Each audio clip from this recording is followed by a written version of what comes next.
One night when I was around 16, I received a call from an unknown number. Hello? I just figured it was a wrong number and continued watching TV. The phone rang again. Hello? Who is this? I know where you live. I started to panic a little and said, "Stop calling me," then hung up. As soon as I hung up, they called again. I ignored about 5 or 6 more calls when I finally picked up the phone. "I'm sure you're enjoying prank calling me, but please stop." I'm in your house. Every hair on my body stands up and I creep to my door. My room was the renovated garage, so it opened into the kitchen, and the living room was directly on my right. I opened my bedroom door and stepped out to make sure the doors were locked. But when I looked up, the living room door was wide open. After about 10 seconds of being frozen in fear, I bolted to the knife block and grabbed the largest knife that I could find. I then proceeded to creep through the house, turning on all the lights as I went. I made it to my dad's room and shook him awake. I whispered, "Someone's in the house." He immediately jumped up and grabbed the loaded revolver in his underwear drawer. I stayed close behind him as we crept through the house to my room. He checked my closet and under my bed. As he was looking, I explained exactly what happened. He grabbed a flashlight and decided to look in our driveway. He shines a light in the driveway and suddenly takes off running, yelling, "Get back here!" Later he told me that he'd seen a man in a hoodie pop out of the bushes and start running down the driveway. He didn't catch him, and we never found out who it was or what they wanted. This happened when I was either 10 or 11. It was a Halloween night, and to make things even better, this year it fell on a Friday. I was trick-or-treating with a friend of mine, who we'll just call Jane, and both her mom and my mom. Jane was dressed as a birthday present, and I went as Dorothy from The Wizard of Oz. It was around 9 p.m. and Jane and I had collected a mountain of candy, to the point where our arms were beginning to hurt from carrying all the bags. During our trek, we came to this hill in our neighborhood where there aren't any houses until you get to the top.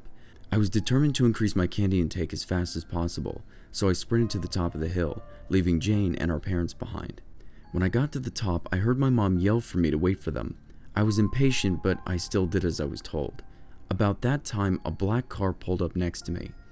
I can't remember what type of car it was, but I think it was either a Volvo or a Honda Civic. A guy who looked like he was in his late 20s to early 30s rolled down the window and said hello to me. He looked like the friendly type, so happily I said hello back. He asked me, "Have you gotten any candy tonight?" I responded, "Yep," and showed off my nearly overflowing bag. He smiled. "That's awesome. Can you come here and give me some candy?" That's when I froze. My parents were the kind of people who drilled stranger danger warnings into our head, and this guy may not have looked like a creeper, but the signs seemed to be there. Even my 10 or 11-year-old self could see that. At that point, I really had no idea what to do. I guess the guy saw my face because he motioned for me to come. "I just want a little candy. You don't have to give me your whole bag," he said. I noticed someone in the passenger side of the car leaned forward and looked at me too. They both had creepy smiles on their faces. I contemplated whether or not I should run. Luckily, about that time, my mother came running up the hill, having seen what was going on. The guy saw her too and his face turned white. "I gotta go," he said, staring at my mom the whole time, and floored the car down the road. My mom ran to me and threw her arms around me, starting to cry. When Jane and her mom finally caught up, we all walked back to my house. I was clinging to my mom's arm the whole time.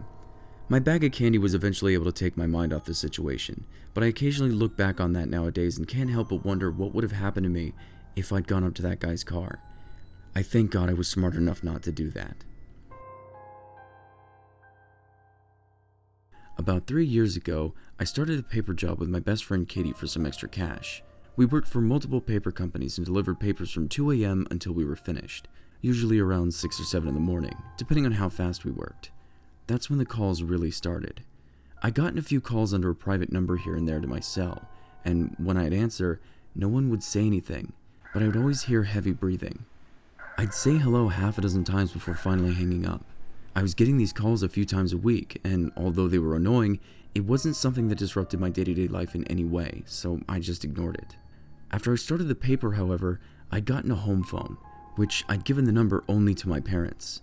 This is when things got creepy. After I would come home from doing the papers, like clockwork, the second I walked through my apartment door, my phone would ring.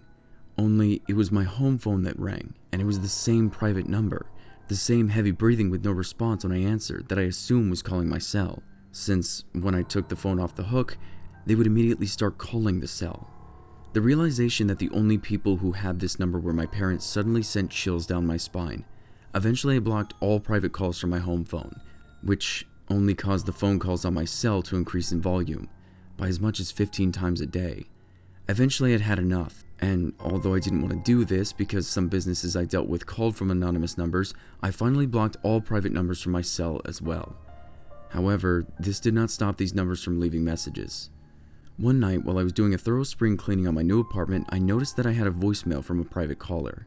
When I checked the voicemail, it was the voice of a small child, a little girl, saying these words in the creepiest sing-song way. Do you like games? Do you want to play? You hide and I'll find you and kill you and everyone you know. Then everyone you know will be dead. Come play with me. I'll find you. And then she laughed with this eerie little girl giggle. I literally felt like I was about to vomit. This was the last straw for me. At this point, I felt legitimately threatened. I brought the voicemail to the police. Unfortunately, the only thing they did was tell me to change my number. Weird thing is, I haven't gotten a call since going to the police. I don't know if it's just a coincidence, but being that when I did the papers, the caller seemed to know when I got home, it makes me wonder if the person also knew that I went to the police, which is maybe why they stopped. But more than anything, with all this in mind, it makes me wonder, was this person somehow watching me?